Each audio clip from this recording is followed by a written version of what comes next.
The absolute explosion of sports betting apps has created a whole new bar of ways for people to ruin their lives. And it's honestly kind of hard to grasp, because if you looked around the media landscape today, you would think that this was just a normal thing that we all do all the time, but it's not. And more importantly, just because something is common does not mean that it's good. I don't think you'll be surprised to hear that people are getting in way over their heads, but now it's to a degree that we've never seen before. We're talking another 100,000 extra bankruptcies every single year in states where sports betting is legalized. But sadly, this is only the beginning, guys. The cat is out of the bag. The horse is out of the stable. The virus is spreading. There has been a creep of gambling culture into a bunch of other consumer categories, and sadly, I don't think it's going to stop. Microtransactions in children's video games, influencer mystery boxes, really creepy collector dolls, and of course, cryptocurrencies are all playing into this same high-risk, high-reward, dopamine-driven decision-making that we seem to be taking as normal nowadays. And sadly, it really doesn't seem like we're going to be able to stop it either.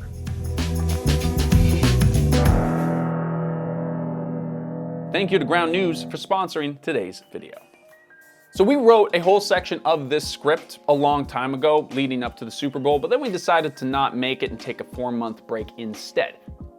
Anyways, we also decided to not make it because Drew Gooden released his video on the subject, and honestly, we just didn't think that there was a whole lot more that we could add. So we shelved it until now. So I'm sure that if you've clicked on this video, you probably have some knowledge that in 2018, the US government overturned a sports betting law that basically made sports betting legal across the country. This was a windfall event for the gambling industry, unlike anything we have seen up to this point, but I want to just take a minute off the top here to explain just how fucking crazy this is, because just like any kind of new product or service that enters the market, its impacts and side effects take a few years to fully understand. But now, we're getting some of the numbers, and it looks bad. One source says almost $450 billion have been wagered in the US since changing this law, and another says Americans are expected to wager almost $630 billion by the end of this decade. But maybe that's fine, because you know what? It's making a lot of money for a lot of other people. Not the gamblers, of course, but the people who own the gambling apps. This new law passing basically created an entirely new revenue source for every sports franchise imaginable. It has quite literally revolutionized the sports world. But it's not just sports. A depressing but fascinating byproduct of this shift is the creation of a culture where gambling has just become more socially accepted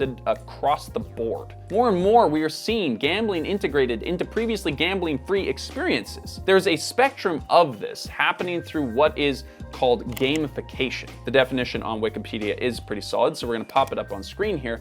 But basically, the term was initially used in educational spaces because people don't like learning that much.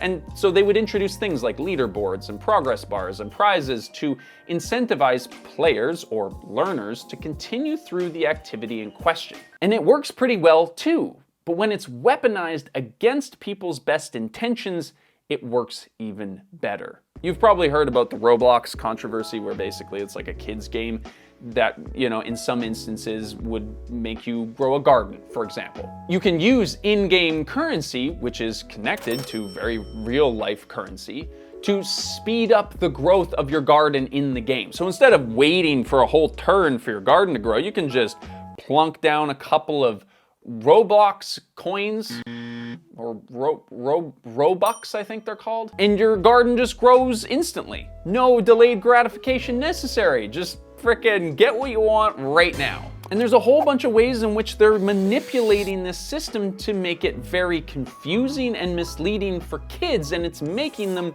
billions of dollars. And probably the worst part about all this, in my mind, that I don't see enough people talking about, is that this is just priming young people for the very real and much higher stakes world of gambling that we now have waiting for them when they come of age. I'm going to go through another couple of examples later in the video, but first I want to thank the sponsor of today's video, which is Ground News. They have been sponsoring this channel for a very long time now, and I think that they are a very incredible tool in this kind of hyper-stressful world that we are in, with just a mind-boggling amount of information that you as an individual need to synthesize. Now, I know in a lot of our videos, we tend to approach our content with a North American lens, since that's where the majority of our audience is, but we recognize that this gambling thing is a global phenomenon. But we wouldn't know about that if it wasn't for Ground News. Ground News is an app and a website dedicated to gathering thousands of news articles from all around the world and putting them in one place. We keep working with them because we genuinely love their platform, and we think that you will too, so feel free to check them out at ground.news/LH. You can also scan this QR code if you want. For example, take a look at this story that shows how lawmakers in the Philippines are calling for stricter regulations on online gambling. You can see right here what articles are covering the subject matter and who's funding these sources, as well as where on the political spectrum they lie. This is really helpful when we're looking for unbiased reporting on any given subject, especially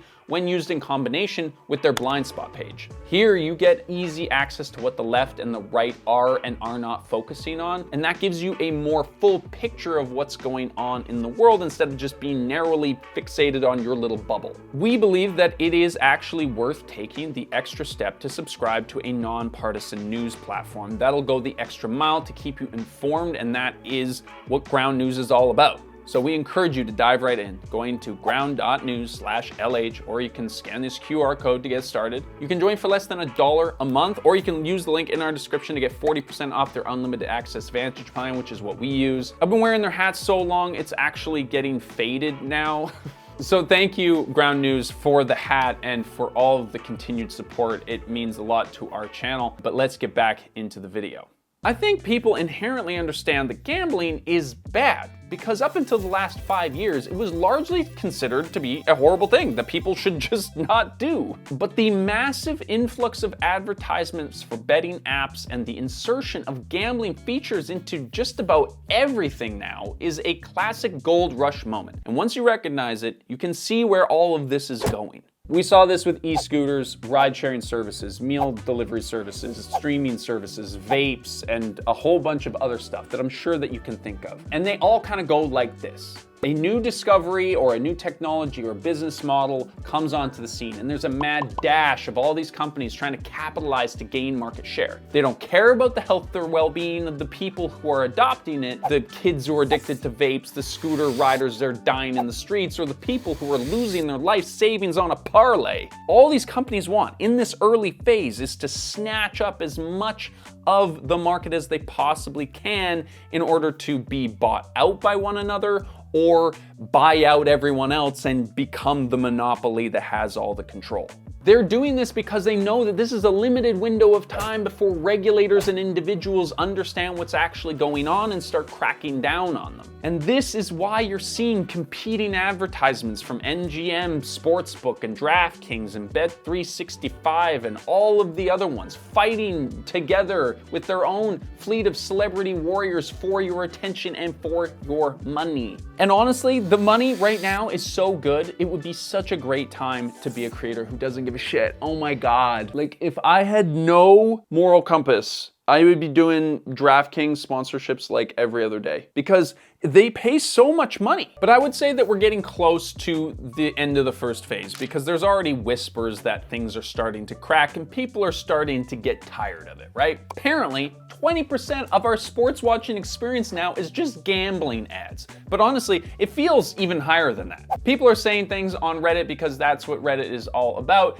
and lawmakers and the leagues are coming for these new apps, and refs and players are getting caught up in the scandals because of course they are. And of course, people are going broke. The ad money is way down, the people are starting to wise up, but sadly, it's kind of too late, guys. Socially, we have already normalized this. There's a whole culture online already for watching people gambling. Videos of people online losing everything on stake.com, which is basically like casino slots, but from the comfort of your dark-ass bedroom, get hundreds of thousands of views. And let's not forget that the people who are losing all their money are doing so on a live stream. But this is all all the obvious terrible gambling, right? But now that gambling is showing up in all of these other places. We made a whole video about the Labubu thing, which uses the blind box phenomenon to create excitement for the unknown. But that sense of excitement, that chance and unknowingness when you buy something that you don't get when you're just buying something that you can see is clearly on the package, is a part of that gambling culture that's popping up everywhere. Don't just buy a toy, buy the mystery box with the hopes of getting the special edition. Don't just play with Pokemon cards, join your favorite influencers in trying to find the most exclusive and rare cards that you can on the chance that you might get rich from it. Don't just watch sports, refinance your mother's pension and put it all on the Bengals. I don't even know if the Bengals are a good team. For some reason, that was the first team that came into my head. I remember when people would shame each other for watching reality TV, but now we have people betting on reality TV outcomes. Bettors put $40 million down on who the new pope was gonna be, or whether or not some CEO is going to get divorced after being outed on a kiss cam, or even better, betting on who the next president will be, or how long his inauguration speech will be, or how many times he'll say the word America within his speech, or if you mention Dogecoin or McDonald's. Normal moments of our everyday lives are now being unnecessarily exploited as an opportunity for gambling to occur, and that's just in the literal sense. In many ways, we're gambling in our daily lives more than ever. The gig economy is filled with people working unpredictable hours that are on gamified platforms that encourage you to compete with others for sales. In fact, Matthew, who is the editor for this channel, was a Postmates driver before this, and he described it very well. I know I need to talk about Postmates. I just need to structure my thoughts on that before I Why? Just wing it. Dude, right now. Why don't I kind of forgot what we were talking Postmates about. before this? Like, was that your job before you started on the channel? How dare you lead me into a segment I'm not prepared to talk about?